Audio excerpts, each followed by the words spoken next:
Thank you, Jaden. Good morning, everybody. Morning. Good morning. All right. Good morning, everybody else. Good morning. And then good morning to everybody else.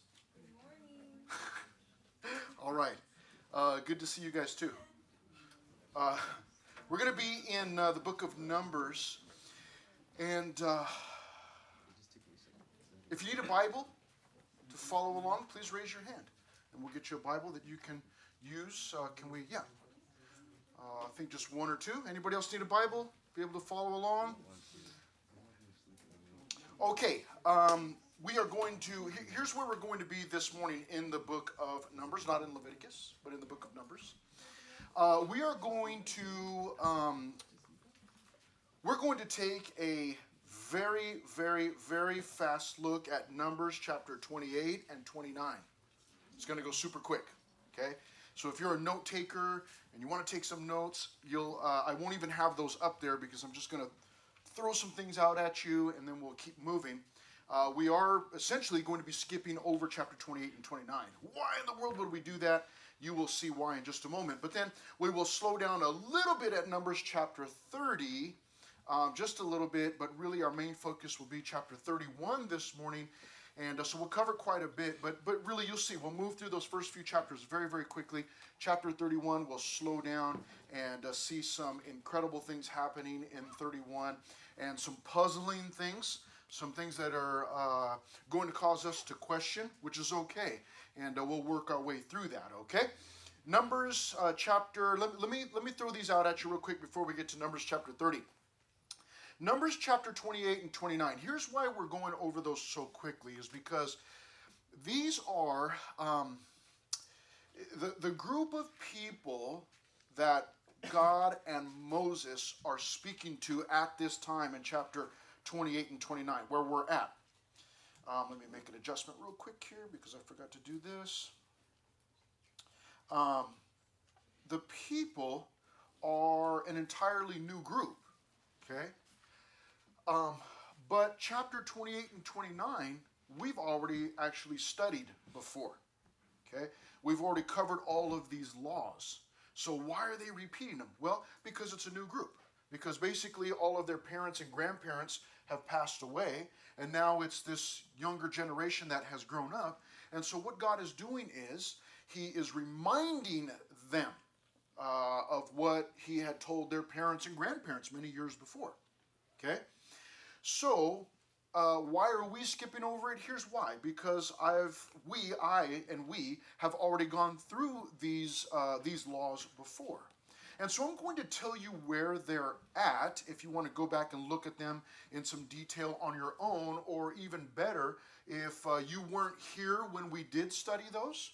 You can actually go back and find our YouTube and go back and find those chapters, and you can work through those on your own if you would like to do that. Okay, so in Numbers chapter 28, and beginning at verse 1, again, I'm going to just throw these out real quick. Verse 1 down to verse 15, we covered that in Exodus 29. Exodus 29. So we taught through Genesis, through Exodus, Leviticus, now we're in Numbers. So we covered that in Exodus chapter 29, okay? Beginning at verse 16 on down is Leviticus 23. So if you go, well, you know what, I'd really like to see what that's all about, then you can go back and find that study and listen to that, and where we covered all of those in detail. Chapter 29, see how fast that was? Numbers chapter 29, same thing, Leviticus 23 still, and in fact it's Leviticus 23 all the way down to the bottom of the entire chapter. So you can go back and find those if that's something that you want to do, and go through all of those laws and see what that's all about. But again, it's God reminding or I guess reestablishing those with a younger generation. Okay? No, it's not any different than you and I. There are laws that your parents or grandparents lived by when they were or years ago, and many of those laws are still intact, or they're still being used, and so now you need to be reminded of those things. Okay, it's like taking many of you are doing driving school or driving lessons, and you're grandparents or parents had to abide by these rules when they were driving, and now you're being told about the same rules. Now, many of the rules have changed. None of these rules have changed that we're reading about, but when you're driving, you know they've changed. But many of them are still the same, and they tell it to a new generation. So same type of thing, okay? Now, Numbers chapter 30, we will slow down just a little bit. This is a chapter on vows. Now, we have looked at vows before, but those vows, it had to do with giving offerings. And when you make a vow, you got to bring this kind of an offering. Or you make these kind of vows, you got to bring these kinds of offerings. This is a little bit different here because in verses 1 through 4, verses 1 and 2 has to do with men making vows. And then there was a different standard for women, beginning at verse 3 on down to the bottom. Okay, so verses 1 and 2 is about the guys making vows, and then there was a different standard in verses 3 all the way down to the bottom. Now, let me just tell you where's it at? Numbers chapter 30, verses 1 and 2 is for the men. Verses 3, 4, and 5 are for the women who are single and still living at home with a father. Okay, and I'm going to explain these to you. In verses 6 through 8 is still for women who are married. Okay? And then in verse 9 on down to the bottom of the chapter is for women who are single because they are a widow or they've been divorced. Okay? Now, something that you and I want to remember is this. Sometimes people in modern day now will, and even some Christians will go back to the Old Testament, all of these laws, and they'll say, hey, we need to follow all of those laws still, and we need to make sure that we're living by all of those. Well, these laws were given to the Jewish people out in the wilderness as they're wandering and getting ready to go into the promised land. That's what they're doing. They're getting ready to go into this land that God promised them. And so God is reminding them of all these laws they need to live by. And then here, he's giving a little more detail about vows. Okay? Now, do these still apply to us today? No. For you and I, we're not Jews. God didn't give us these things directly. So then someone might ask, well, then why in the world we even bother to look at them or study them? It is because through these laws, we get to see God's heart. Okay? We get to see what God desires. What is he like? What does he love? What does he want from his people?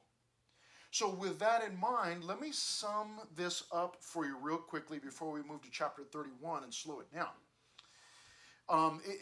If you look at verse 1 of Numbers chapter 30, or actually verse 2, if a man makes a vow to the Lord or swears an oath to bind himself by some agreement, he shall not break his word. He shall do according to all that proceeds out of his mouth.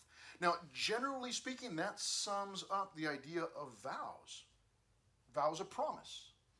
And back then, to this specific group of people, God says, listen, if you make a vow, you better make sure that you fulfill it. Do not go back on your word. Okay? What does that say to us?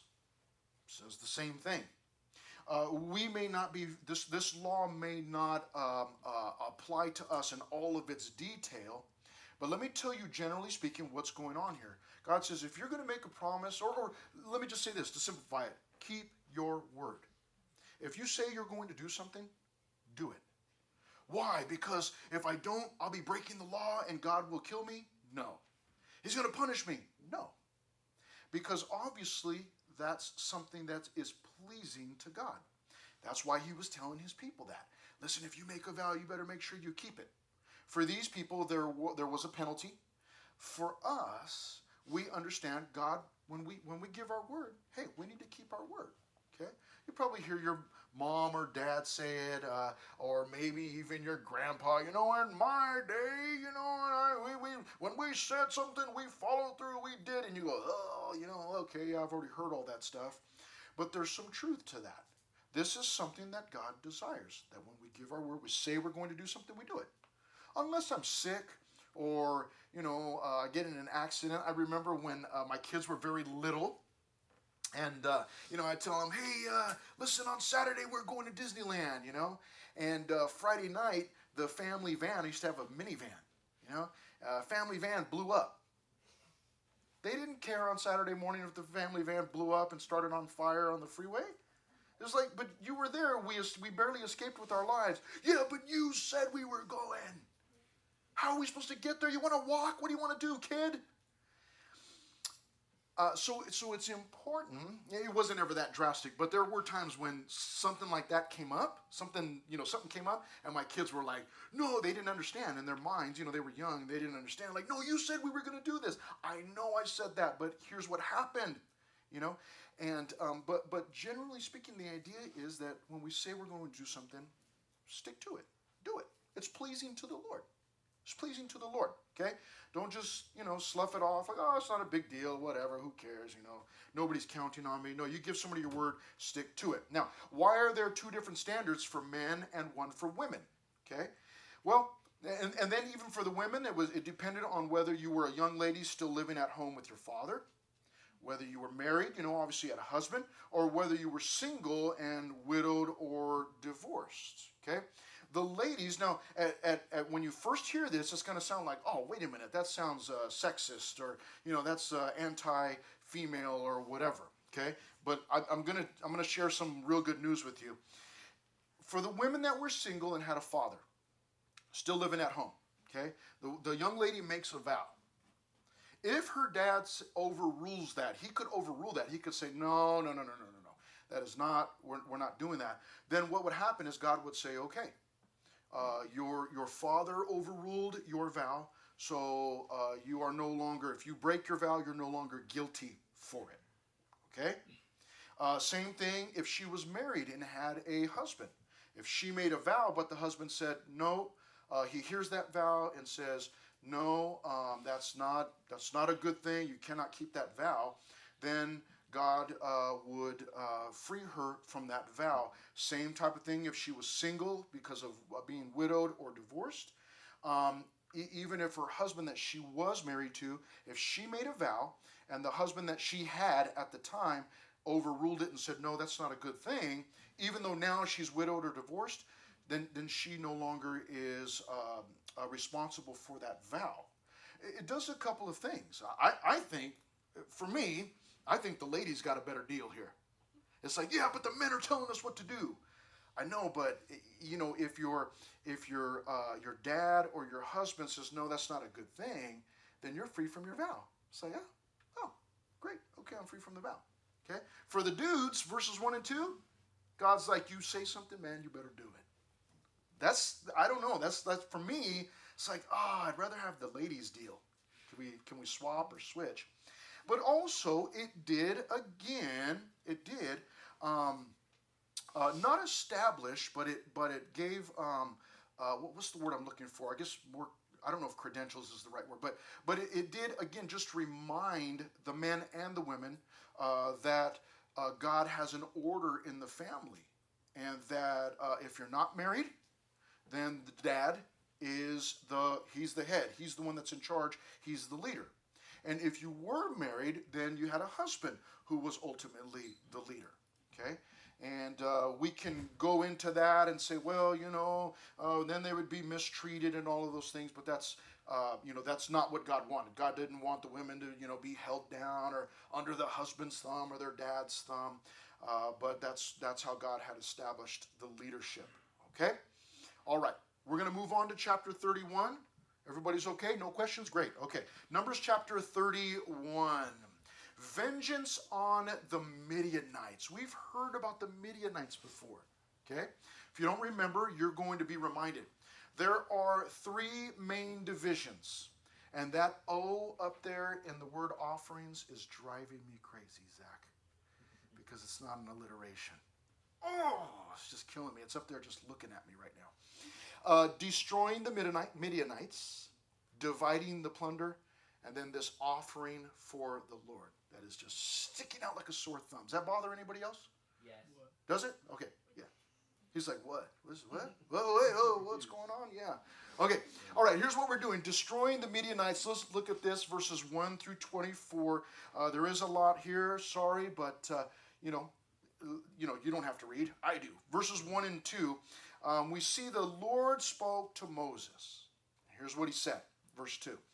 Take vengeance on the Midianites for the children of Israel, after you shall be gathered to your people. Well, he's talking to Moses. And if you have been here over the last, for the last study, you know that God told Moses, hey, you're getting ready to die. I'm getting ready to, basically God's saying, I'm getting ready to take your life. But he tells him, I want you to do one more thing. I want you to take vengeance on the Midianites. Now, does anybody remember who the Midianites are, or what they did? Why God would want vengeance on the Midianites? Anybody? Okay, that's good.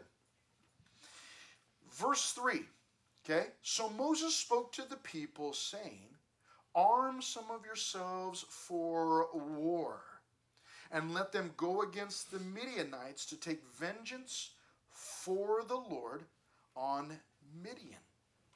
1,000 from each tribe of all the tribes of Israel you shall send to the war. So there were recruited from the divisions of Israel 1,000 from each tribe. That meant 12,000 soldiers. Okay? So calling the soldiers and destroying the Midianites, first thing was calling the soldiers. The next thing in verses 6 on down to verse 11 is so very wholesome for a Sunday morning. Killing the Midianites. Okay? Guys are going to love this. Like, killing, all right. Then Moses sent them to the war in verse 6. 1,000 from each tribe.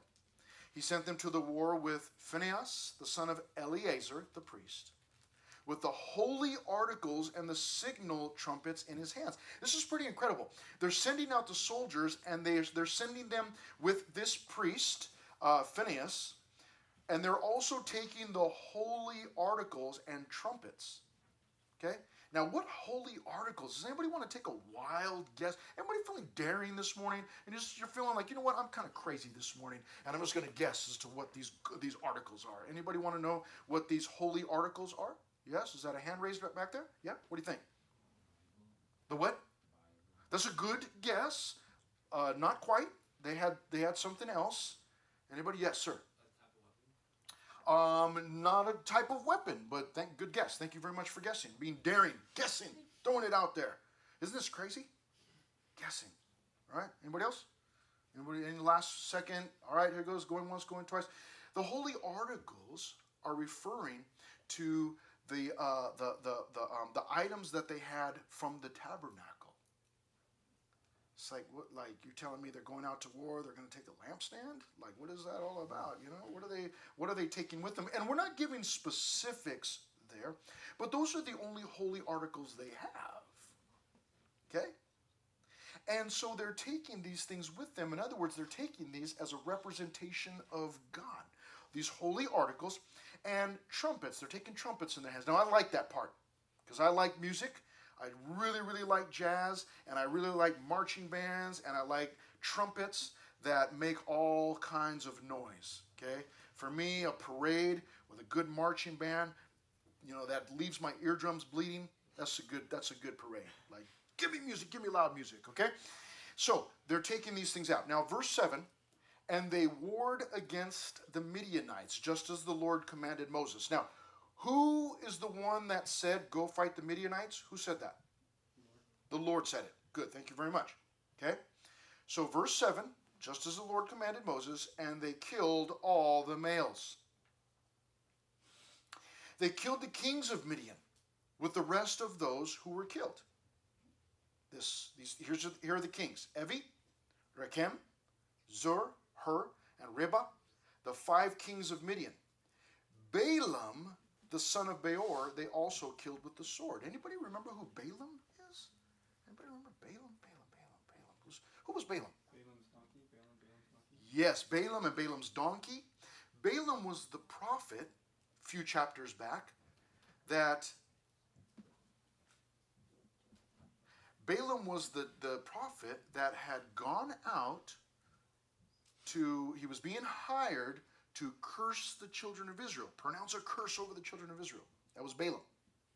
Balaam said, he sounded great. He's like, hey, listen, I can only say what God tells me to say. Okay, so if God wants to curse him, then I can curse him. But I'm a prophet, and if God wants to bless him, God's going to bless him. That's all. And he sounded like, oh, this guy sounded so great. Like, man, okay.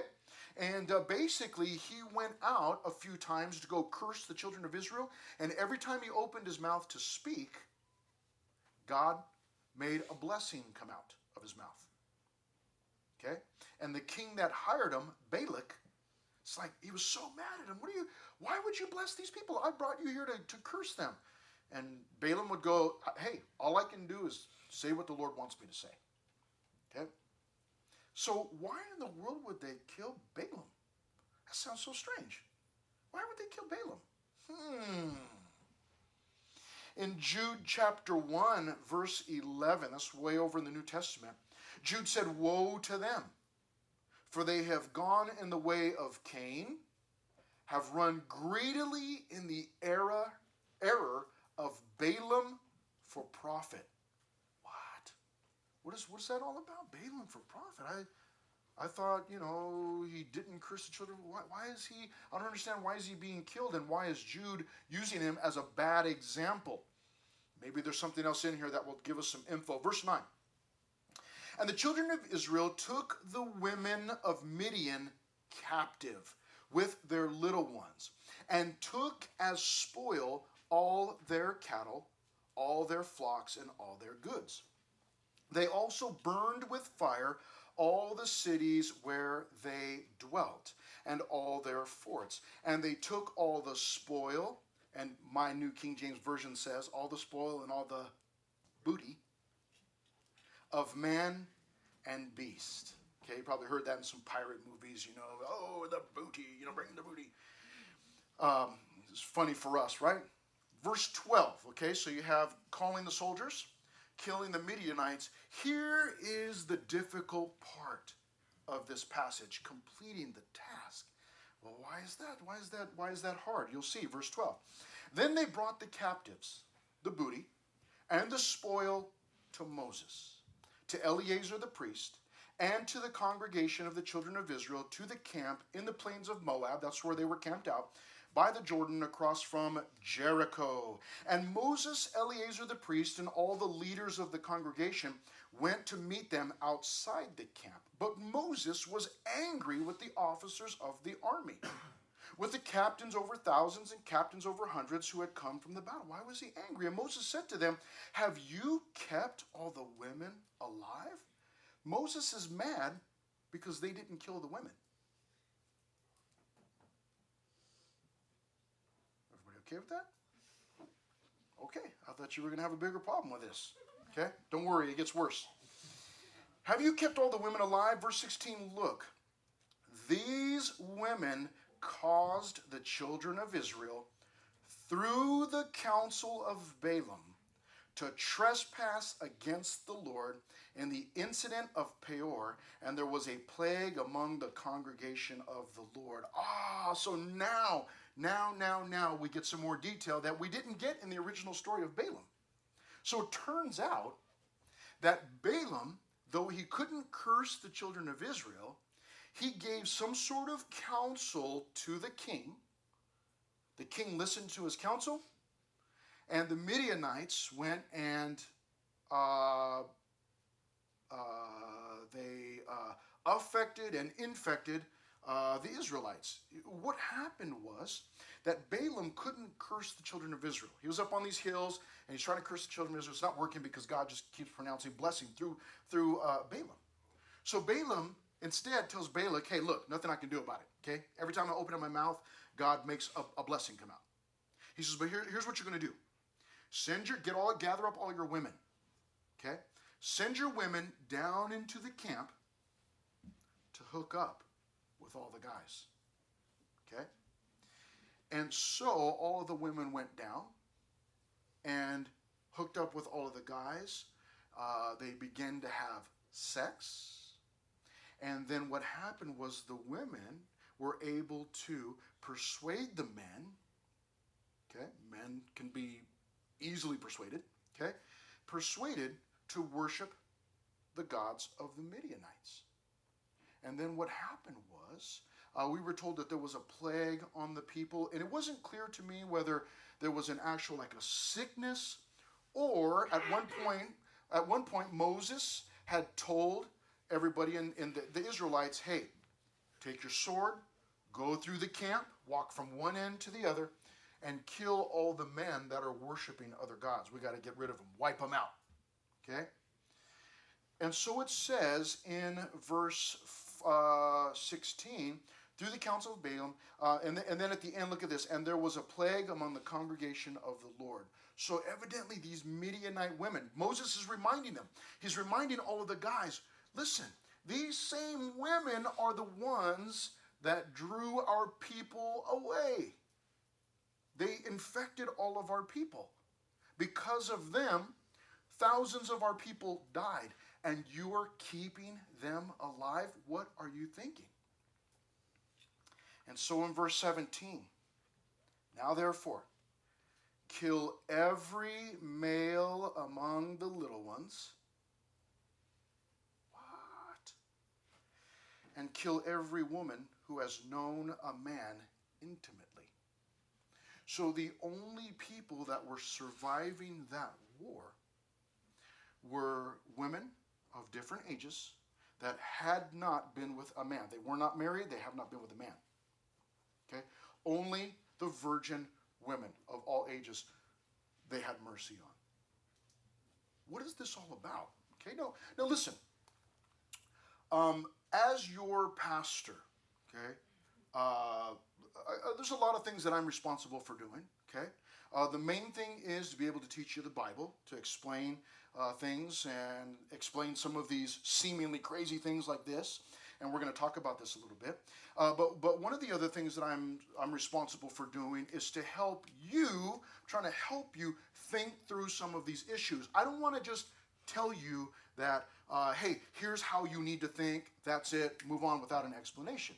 What I'm trying to do is help you think through some of these issues. I guarantee you, as you continue to follow the Lord, at some point, somebody's going to say, oh yeah, well what about that story in Numbers when God told Moses and all the people to kill all the women and the children? What about that, huh? I thought you said that your God was a God of love.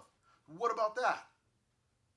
So when I read through this, I was thinking, man, this is like, like, do I really need to go teach this on Sunday? Like, okay, what's going on here? So what we're doing is we're thinking through this because we have some questions, right? Number one, here's the thing. Here's the first question I have. Is Moses told them to do this, but was God for this? My assumption, and it is an assumption, is that God was behind what Moses is telling. Moses is telling them, you need to kill all of these women and all of the boys, all of the male boys, all ages. Kill them all. My assumption is that God is behind it because God doesn't stop Moses. Now, that doesn't mean that God's behind everything that Moses does. Moses could do things wrong. But here, my assumption is that God was behind this, because God was the one that wanted the Midianites wiped out. Okay? That's my assumption. Okay? I think in our minds, at least in my human little pea brain, my first thought when hearing this is, no, this is not good. Or this is not right. Or God, maybe you got something wrong here. Maybe Moses or maybe God finally did something wrong here. Okay? Because these are women and these are children, and they're innocent children, so what's the deal here, okay? Listen, here's what I need to make sure that I'm doing as a Christian, okay? If you are a Christian in here this morning, okay? Whenever I come to a passage like this, any passage really, but obviously a seemingly problematic passage like this, what I tend to do is I tend to think about the human lives, okay? Now, I love humans. For God so loved the world, right? So if God loved the world, I love people, okay? But what I can tend to do automatically is I can place higher value on those human lives than I do on God's authority or on God. Okay? That's what I tend to do. I tend to look at the humans first and I go, oh man, I thought God was all good. I thought he was all knowing. I thought he was all powerful. I thought he was all those things, but now I'm questioning that because look what he did to these people. But what I do is I tend to put more value on the people than I do on God's authority. Now, should I place a high value on human life? I absolutely should. I absolutely should. It is mainly the Christians that are pushing for adoption rather than abortion, trying to stop abortion because we value human life. Okay? What's the difference here? Okay, we're going to talk about that in just a minute. But what I need to do as a Christian is whenever I come to these passages or I see something that I don't understand or why is God doing it this way, I need to make sure that I stop for a moment and I go, you know what? I need to place the highest value on God. Okay? Is there a high value on people? Yes, there are. But there's a higher value placed on God. The highest value, the ultimate value is placed on God. So in this story, I need to make sure that I go, oh, wait a minute. God, I got to place, yes, the people were precious or they were, I value them. However, I value God more. Okay? Doesn't mean I don't value the people. It just means that I value God more. Now, why would this be okay? Let's talk about that for a minute. Moses actually gave us one of the reasons why, at least for the women. He said, these are the same women that drew you guys away or drew the people away. So that alone merited vengeance on those women. Because these were women, these were not wonderful, godly women that were just so wholesome. These were women that a short time prior to this, their king told them, I want you to go down there into that valley and I want you to go have sex with all of those men. And they just went and did it and didn't have a problem with it. So these are not wholesome women that, were from Little House on the Prairie, and, this is Mrs. Ingalls and, she's so sweet and, we're just, don't do anything to them. No, these were wicked individuals. Okay? So we might understand that. We might still have an issue, but we might understand that and go, well, okay, I get it. They're adults, but why the little boys? Because he said to them, kill every male among the little ones. Why would he do that? Okay? Listen. At this time, and I think even today, we'll talk about that in just a minute, but at this time, those little boys, obviously they would grow into young men and into men. And it would be expected of them, they would be required by their own people as they got older to take vengeance on the Israelites. Okay? So to prevent that from happening, God says you need to take their lives now. They cannot be allowed to grow older, hatred in their heart, and come after you guys and cause even more problems. Now, there were other people that Israel, we'll see it later on. There were other people, groups, that Israel was supposed to wipe out, and they didn't. Okay? And they ended up later on causing more problems for the Israelites. So that's why God is telling them here, you need to get rid of all of the little boys. Is it harsh? It's absolutely harsh. Is it one of the horrors of war? It obviously is. Is this always right? No. But in this instance, because I'm placing more value on God and what God being all-knowing in his authority, then this becomes a necessity here for those people. Okay? For those people. If these little boys are not killed, then they grow up and they continue to be filled with hatred for the Israelites. The last thing is this. I thought that God was a God of love. He is. How could he possibly do that? Here's how. Because he loves his people. And knowing that these people are going to later on come and attack for the second time his people that he loves so dearly, he decides these people need to be eliminated over here because I love these people so much.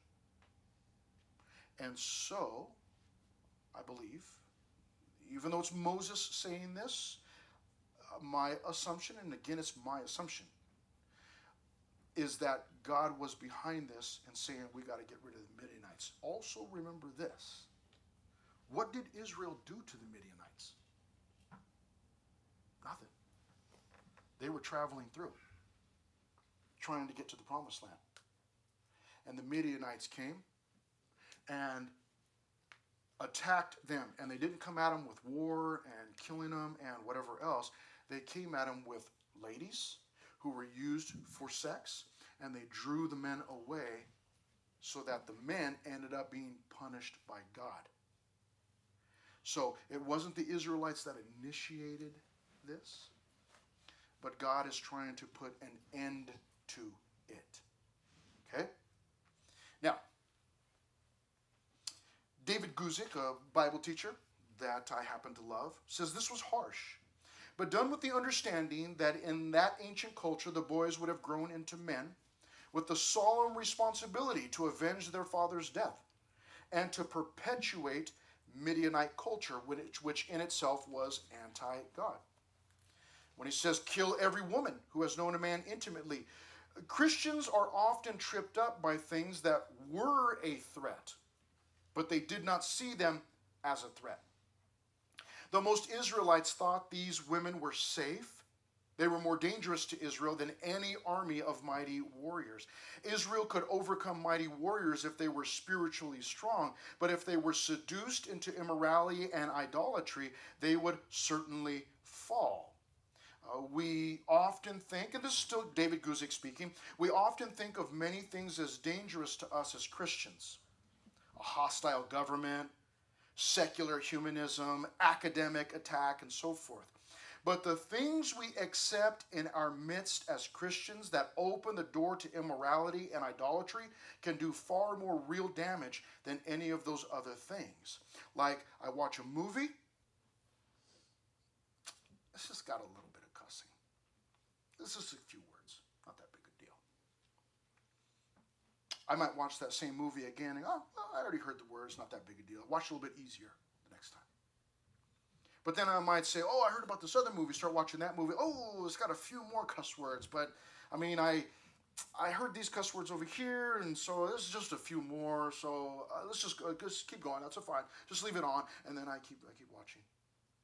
And then you get the point. I don't have to keep going. I throw something else in there on the next time, and throw something else in there the next time, and before you know it, you're watching things that you never dreamed that you would be watching, that you know you shouldn't be watching. But that's how it works, little by little, chipping away. So this story that we're reading is a difficult one for us to like, well, wait a minute, but here's what we want to do. We want to stop, we want to think through. We don't want to just immediately say, God was wrong, I thought he was all good, but he's not really, and my sociology teacher was absolutely right.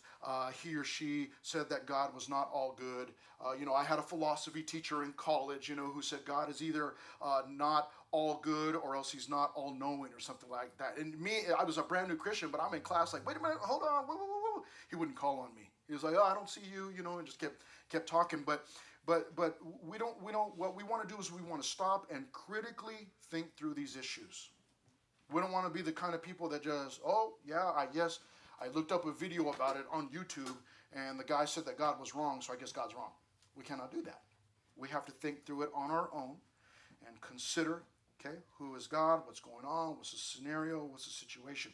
Verse 18, but keep alive for yourselves all the young girls who have not known a man intimately. Why is that? So they could just have sex with them all the time, anytime they wanted? No, that's not what he's saying. He's saying have mercy on those girls, keep them alive. They're, basically they didn't have any part of seducing the men, and they're not going to grow up and take vengeance on us, so they're safe. Okay, so, all right, we're moving on. If you have questions about that, you can come up, and we can talk about that some more. Keeping the law, beginning at verse 19.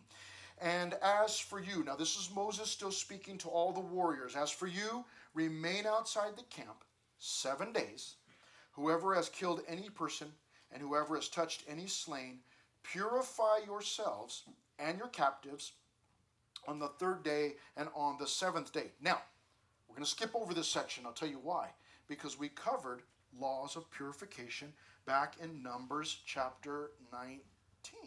Numbers chapter 19. But just so you know, anything that had come into contact with the Midianites, or if they had come into contact with a dead body, blood, those types of things, anything that had come into contact with the Midianites and the spoil that was taken from them had to be purified. Then it could be used. This is a valid principle for us to observe when Christians want to take things or plunder things, in a sense, from the world and use them for, the gospel, music, media, other types of things. Some of these things cannot be cleansed by the Lord, and they just have to, be thrown out. You are not going to, you're not going to be able to take, premarital sex, and use that as something for the Lord. That's something that's just gone. Just got to throw that out. Okay. But there are some things, again, music or music styles, those types of things can be used to glorify the Lord, but they need to be, in a sense, purified or cleansed. Other things can be cleansed and may be used by the people of God for the glory of God. Now, verse 25, we have dividing the plunder. This is 25 through 47. Now the Lord spoke to Moses, saying, count up the plunder that was taken, of man and beast, you and Eleazar the priest, and the chief fathers of the congregation. Okay? In verse 27, we find out that there are 2 parts of the plunder. Okay? There are some for the soldiers and some for the supporters. So the soldiers came back, man, they had backpacks, full of stuff, and they were carrying wagons with, full of goods and all these types of things. And God says, hey, make sure that they split that stuff up. They get some of it, and their families back home get some of it. In other words, God wanted to teach them how to be giving. Don't you hate when your parents make you do that? You got some, like canister of cookies for Christmas that somebody gave you. And they're like, hey, your little brother or little sister, like, can I have a cookie? No, get out of here. Those grimy little hands. And your parents go, hey, give them some cookies. Oh, but they're my cookies. I know. Open it up. Give them some cookies. Okay? And you go, oh, man, those are my cookies. But what's happening is you're learning how to be giving. Same type of thing. Their dad, their heavenly Father, is telling them, no, you can't just hoard all that stuff for yourself. You got to give the things away. Okay? Beginning at verse 28, they're told to give a tribute. Did that come up there? There it is right there. They're told to give a tribute. Verse 28, and levy a tribute for the Lord on the men of war who went out to battle. 1 of every 500 of the persons, the cattle, the donkeys, the sheep. So verse 30, and from the children of Israel's half you shall take 1 of every 50. So the warriors had to give something to the Lord, but also the supporters who stayed home, the families, they got some of the booty. They had to give a portion of that to the Lord also. Beginning at verse 32, you have all of the totals. We don't need to read through all of those numbers. It just gives us totals of, all the things that they came home with. It was good for their history, for their record, so that they had it. So verse 48, finally, okay, offering for the Lord. Then the officers who were, this is incredible. Then the officers, verse 48, who were over thousands of the army, the captains of thousands and captains of hundreds, came near to Moses. And they said to Moses, your servants, talking about themselves. These are people that have gone to war. They said, your servants have taken a count of the men of war who are under our command, and not a man of us is missing. What do you mean by that? It means that 12,000 people went out to go to war, 12,000 returned. Not even one warrior lost his life. Not even one. You go, that's, come on, that's impossible. Yes, it would be, except that God was with them. Incredible. As long as they did what God was telling them to do, they would go out and come back safely. They'd go out and they would return. Okay? Now, these guys say in verse 50, therefore, we have brought an offering to the Lord. What every man found of ornaments of gold. Okay, these are gold ornaments. Armlets. Bracelets. Signet rings. Earrings. Necklaces. So they brought all of this gold back. Now, they brought lots of other things. But what they're doing here is they're taking those articles of gold, all of these warriors, and they're giving this special offering to the Lord. So we find out, first of all, that this offering for the Lord is all articles of gold. Now, let me ask you something. Does God need gold? God doesn't need gold. He does not even need money. Okay? What they're going to do, you're going to see, is they're giving it to the tabernacle to be used for whatever it needs to be used for. Okay, it's not like God said, okay, put it in a pile. I'm going to, zap it all up into heaven with me. Because and then eventually I'm going to write the New Testament, and I'm going to tell everybody about streets of gold in heaven, so you better make sure you give me all that gold. That's not happening, okay? They're going to give it to the tabernacle. But here they give all of these things, armlets, bracelets, signet rings, earrings, necklaces. And then they tell us this, not only are the articles of gold, but the men say to make atonement for ourselves before the Lord. They wanted to atone because they went out and they actually had to take human life. And so they're saying we're giving this special offering to make atonement for ourselves. Verse 51, so Moses and Eleazar the priest received the gold from them and all the fashion ornaments and all the gold of the offering that they offered to the Lord from the captains. Verse 53, the men of war had taken spoil, every man for himself. Verse 54, Moses and Eleazar the priest received the gold from the captains of thousands and of hundreds and brought it into the tabernacle of meeting as a memorial for the children of Israel before the Lord, so that in the future, if they needed to use it for something, they had it there.